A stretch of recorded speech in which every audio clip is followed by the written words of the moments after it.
नमस्कार, आप देख रहे हैं द जनता लाइव। मैं हूं आपके साथ नलिनी और मेरे साथ एक ब्राह्मण महिला मौजूद हैं जिनका नाम है शारदा दीक्षित जी। अब ब्राह्मण महिला का जिक्र मैंने क्यों किया और इतना जोर क्यों डाला, उस पर आते हैं। मैम, लगातार जो है ऐसा सुना जाता है कि चमत्कार होते हैं।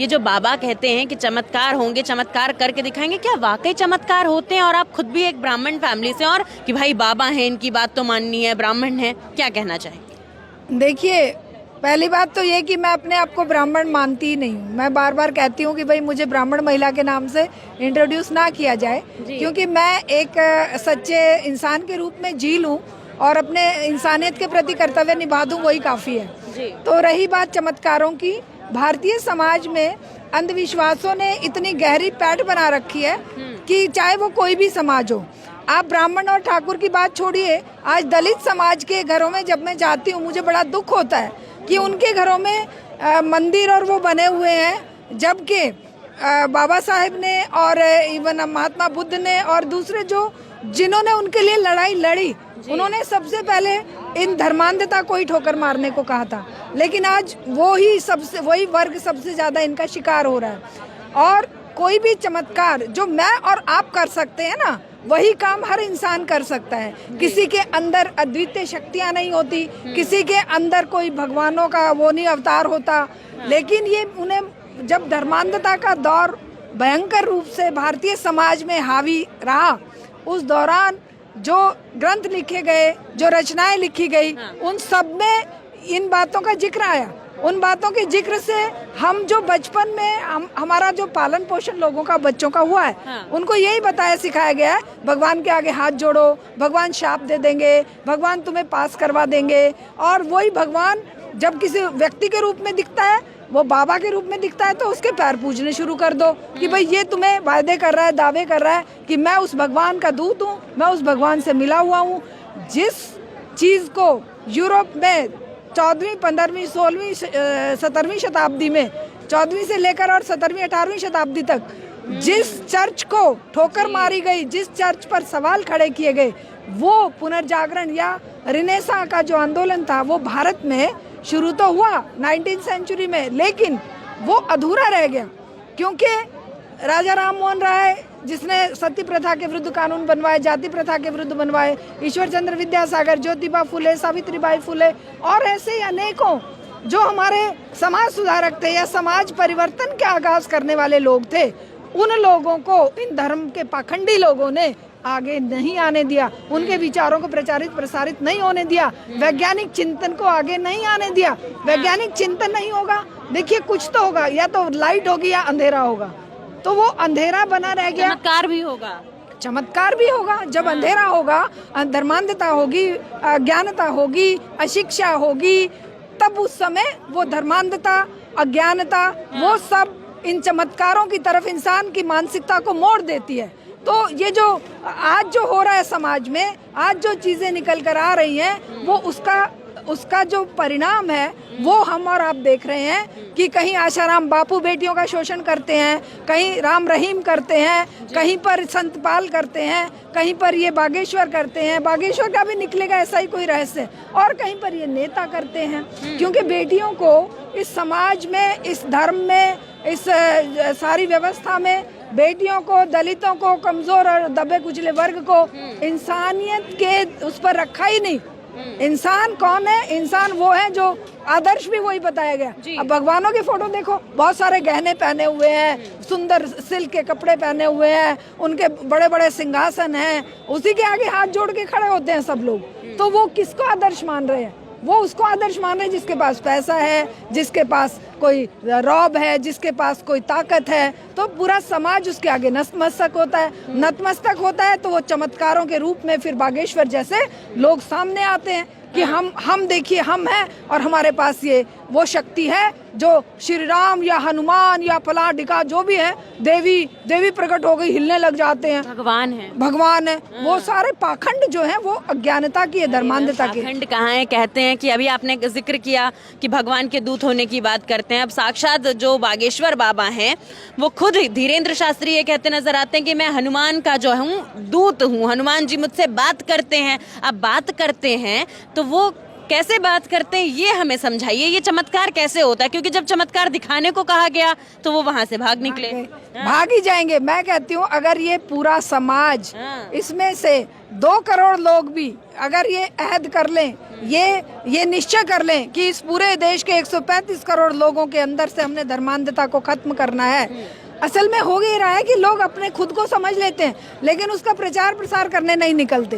प्रचार प्रसार नहीं होता, इसलिए जो बेचारे अनपढ़ और जो बेचारे जो धर्मांधता में या कष्टों में जीने वाले लोग हैं, उनके कष्टों को दूर करने की चुटकी देते हैं वो, कि हम तुम्हारे कष्टों को दूर कर देंगे क्योंकि हमारे पास हनुमान जी की शक्ति है। माफी करूंगी मैम, बीच में रोक रही हूँ। आपने कहा कि जो अनपढ़ लोग होते हैं, मगर हमने देखा है कि धीरेन्द्र शास्त्री के शिविर में नितिन गडकरी भी पहुंचते नजर आते हैं, देवेंद्र फडणवीस भी पहुंचते नजर आते हैं, साथ में बीजेपी के कई दिग्गज नेता जो हैं बाबा का चरण स्पर्श करते नजर आते हैं। अब सवाल ये है, आप कह रही हैं अनपढ़ ही नजर आते हैं, ये तो पढ़ी लिखी पीढ़ी है और साथ ही साथ देश की सत्ता में है ये लोग।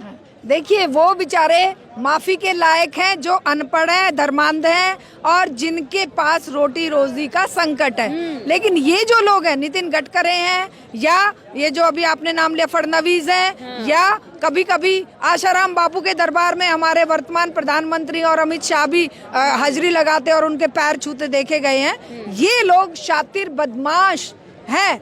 जनता को गुमराह करने के लिए, वोट बैंक तैयार करने के लिए, लोगों को ये गुमराह करने के लिए वहां जाते हैं और ये उन अनपढ़ों से ज्यादा बड़े गुनहगार हैं। और ये उन अनपढ़ लोगों के, अज्ञान लोगों के अज्ञानता का फायदा उठाकर अपनी सत्ता की सीढ़ी बनाना चाहते हैं। और ये जो बाबे बिठा रखे हैं इन्होंने, ये उनको वोट बैंक तैयार करके देते हैं। आपने सुना होगा कि 35 लाख रुपया, 35 या 55 लाख रुपया ये जो हरियाणा का खेल मंत्री क्या नाम है उसका, वो दाढ़ी वाला जो है, नाम मुझे याद नहीं आ रहा, वो देके आता है किसको, राम रहीम के उसमें, कि ये खिलाड़ी तैयार कर रहा है। और ये हमारे खिलाड़ी जो ठोकरों में पड़े हैं, इनके लिए उनके पास ना पैसे हैं, ना उनकी बात सुनने के लिए समय है। तो ये जो वोट बैंक की राजनीति है, आरोप भी लग रहे हैं अब उन पे। हाँ, ये वोट बैंक की राजनीति, जो अनिल विज है उनका नाम, जो वो दाढ़ी वाले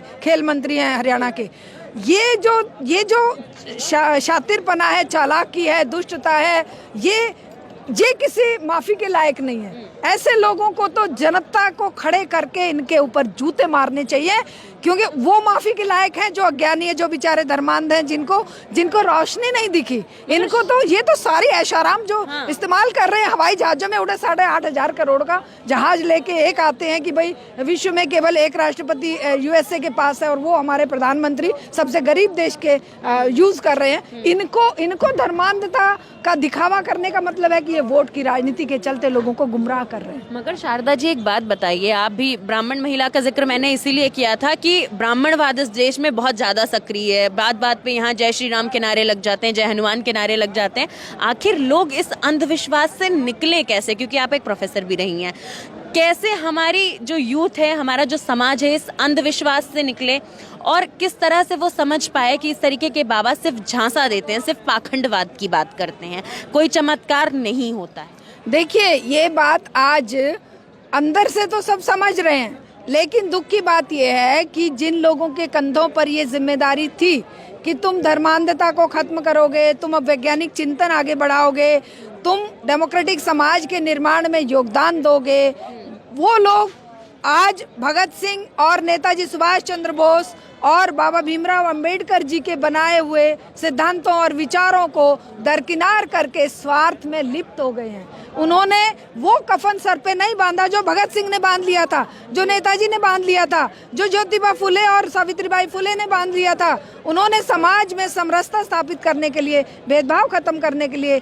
साइंस और विज्ञान और शिक्षा का प्रचार करने के लिए हद से गुजरकर अपनी जान की परवाह ना करके, जब उन पर पत्थर और ईंट फेंके जा रही थी सावित्रीबाई फुले पे, तब भी उन्होंने परवाह नहीं करी। आज हम और आप उन्हीं की देन है कि हम आज यहाँ पर खड़े हैं, वरना तो शायद हम 4 दीवारी के अंदर कैद में होते और कहते लड़कियों को बाहर नहीं जाना। उन्होंने वो साहस दिखाया, आज इसी साहस की जरूरत है।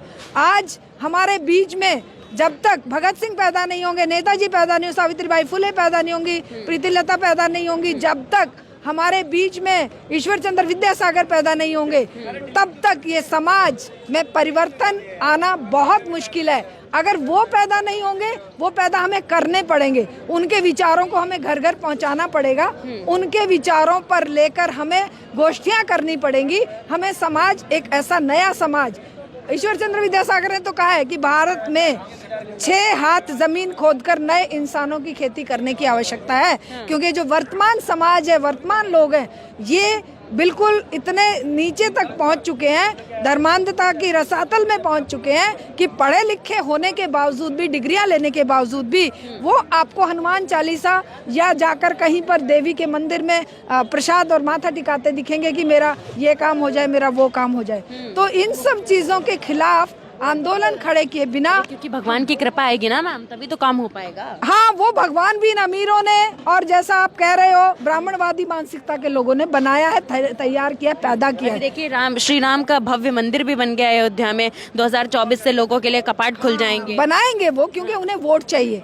जनता को मूर्ख बनाकर वोट चाहिए, वरना तो ये मंदिर बना रहे हैं, इन्होंने हॉस्पिटल और स्कूल क्यों बंद करते जा रहे हैं? ये अब सरकारी स्कूल कम से कम 2.5-3 लाख स्कूलों को बंद कर रहे हैं नई शिक्षा नीति के अंतर्गत, कि शिक्षा प्राप्त करेंगे तो सवाल करेंगे, सवाल ना करें इसलिए इनको अनपढ़ रखो, गंवार रखो, और इनके वोट का इस्तेमाल करके तुम ताकत प्राप्त करो, तुम ही विज्ञान की सुविधाएं प्राप्त करो, और तुम्हारे आने वाली 7 पीढ़ियां और तुम्हारे खानदान जो है वो आगे बढ़े। ये समाज, संपूर्ण समाज आगे नहीं बढ़े, ये ढकोसले का या चमत्कारों का या बाबाओं को खड़े करने का उद्देश्य यही है। शारदा जी, आप ही के बाद से एक आखिरी सवाल लूंगी इस वीडियो में। आपने कहा कि लोग जो हैं पाखंडवाद में पड़ जाते हैं, लोगों को समझने की जरूरत है। बाबा साहेब कहते कहते चले गए कि मूर्ति पूजन मत करिए, तथागत बुद्ध ये कहते चले गए कि कर्म ही पूजा है, अपने कर्मों पे विश्वास रखिए, अपने मन पर विश्वास रखिए। ऐसे में जब कर्म ही पूजा है, लोग मूर्ति पूजन से नहीं हट पाते हैं, और ऐसे बाबा जब बीच में आके दावा करते हैं कि मैं भगवान का भेजा हुआ सारथी हूँ, मेरा भगवान से डायरेक्ट कनेक्शन है, मैं बात कर सकता हूँ, ऐसे में लोग इन बाबाओं को भी भगवान की पदवी दे के पूजने लग जाते हैं।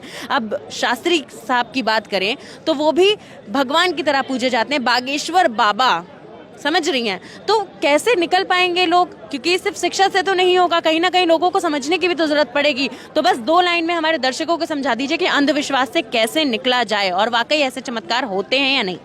देखिए, चमत्कार तो बिल्कुल नहीं होते हैं, और निकलने का रास्ता एक ही है कि जन आंदोलन के रूप में हम महापुरुषों के विचारों को, चाहे वो महात्मा बुद्ध के विचार हैं, चाहे वो बाबा साहेब अम्बेडकर के विचार हैं, चाहे ज्योतिबा फुले और सावित्रीबाई फुले के विचार हैं, भगत सिंह और नेताजी सुभाष चंद्र बोस के विचार हैं, ईश्वर चंद्र विद्यासागर, राजा राम मोहन राय के विचार हैं।